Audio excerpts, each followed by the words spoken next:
Omatseye is the chairman editorial board of the Nation newspapers. He joins us this day to continue taking a focus on the developments within the People's Democratic Party.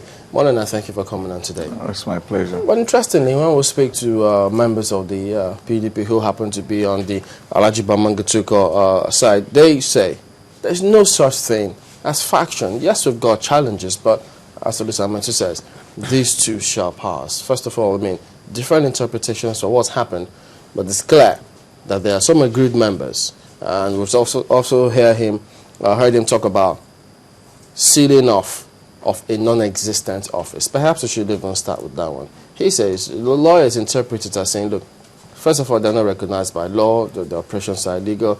You have to just maintain status quo. So sealing off the office was in place. Well, you see, when you look at first of all, let me look at the issue of whether there is a crisis, whether there is a faction, whether there is a challenge. There are challenges. It's very clear that PDP is not at peace.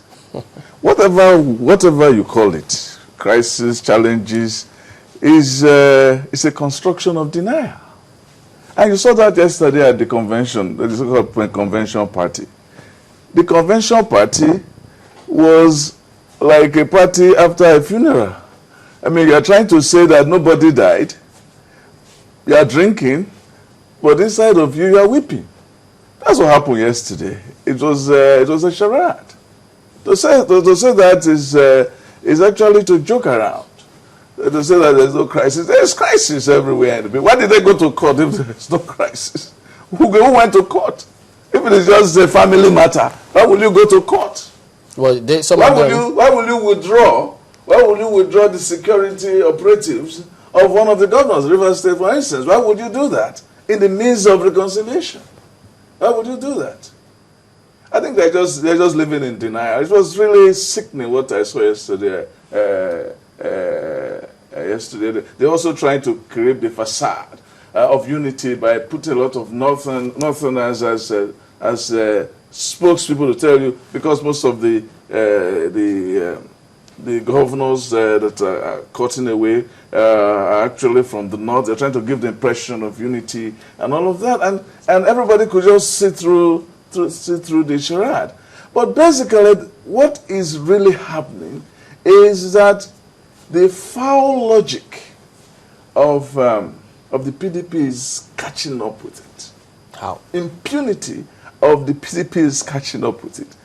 When the NGF election took place a few months ago, when they said 16 was more than 19, and they lived with it, why are they now worried that seven members are getting away, and 7 is really even much smaller than 16 is to 19, 17 out of 23, and there's panic all over the place. Well, in this case, he says that first of all, they've been dying in court, and so since the court has said, look, maintain status quo, and some are also commenting here saying, well, that new group is not recognized by law.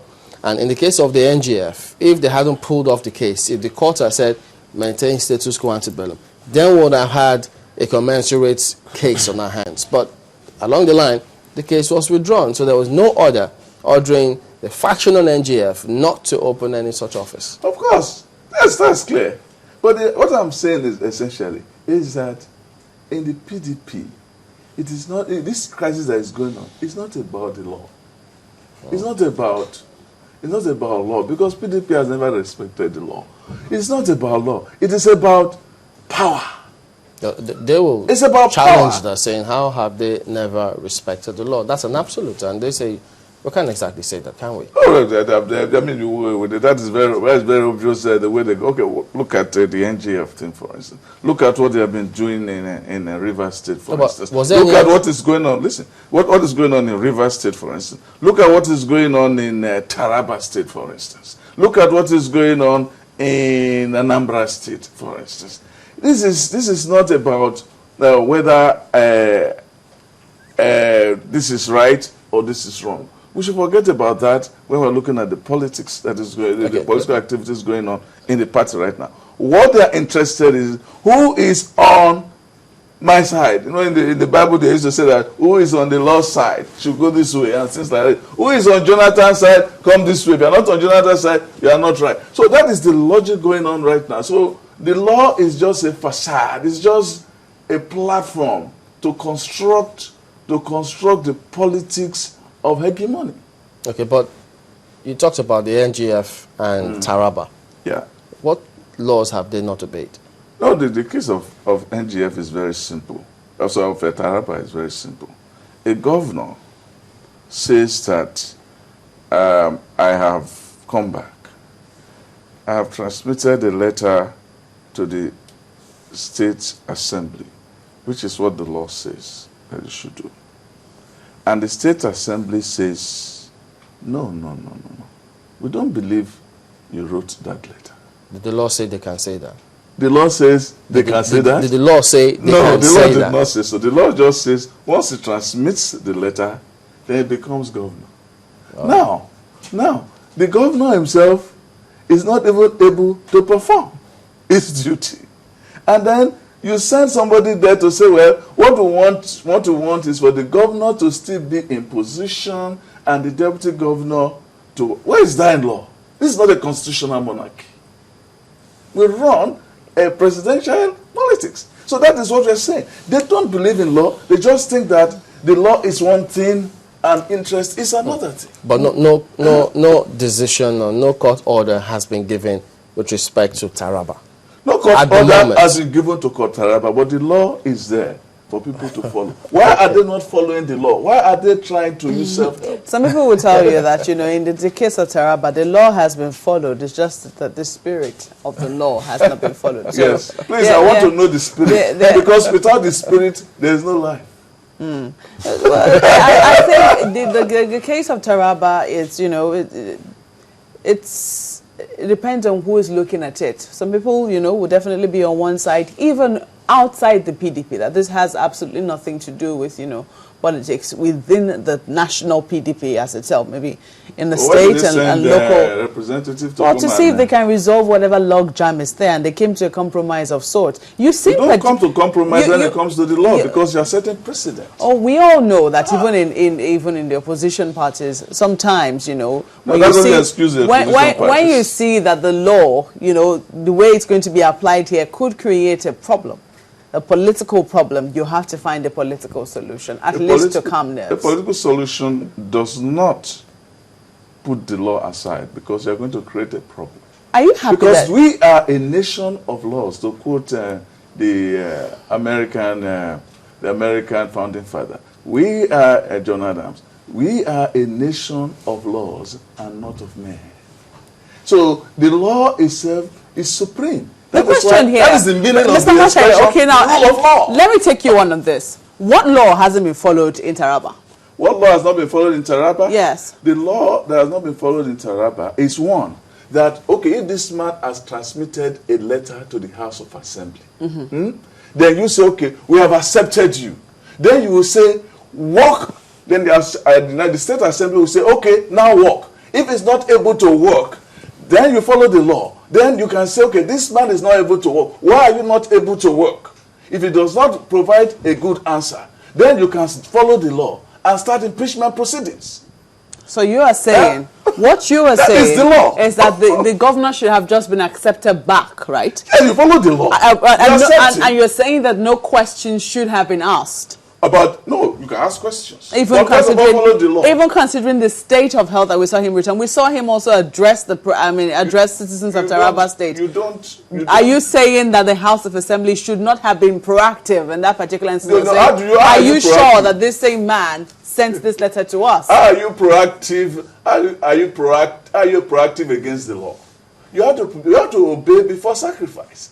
Obey the law. When you obey the law, you follow it to the logical conclusion. Wow. You say, okay, Mr. Governor, Mr. Suntai, you say you're governor, you have given us a letter, thank you, welcome back. Now work. When you fail to work. No, Mr. Omatseye, when we know that it is very possible that the governor could have been governing by proxy, I mean, in the sense that some people will be there, possibly doing the work that the governor should do, but it might not just be the governor doing the things that he should be doing. Then you start asking questions, because as I said, this is not a constitutional monarchy. We don't put CFAs in office. A president or a governor, a local government chairman must work. That is why the health of the person is important. Then you start asking questions. According to the law, why is it that you are not working? Why is it that you report to the office for only 2 hours? Why you start asking questions? Let me quickly. Then even if your cabinet is not able to set up a medical panel because they do that, because they know that they are loyal to this man, loyal to that man. The State House of Assembly can start impeachment proceedings. Under the cover of impeachment proceedings, you can ask any questions, you can investigate anything.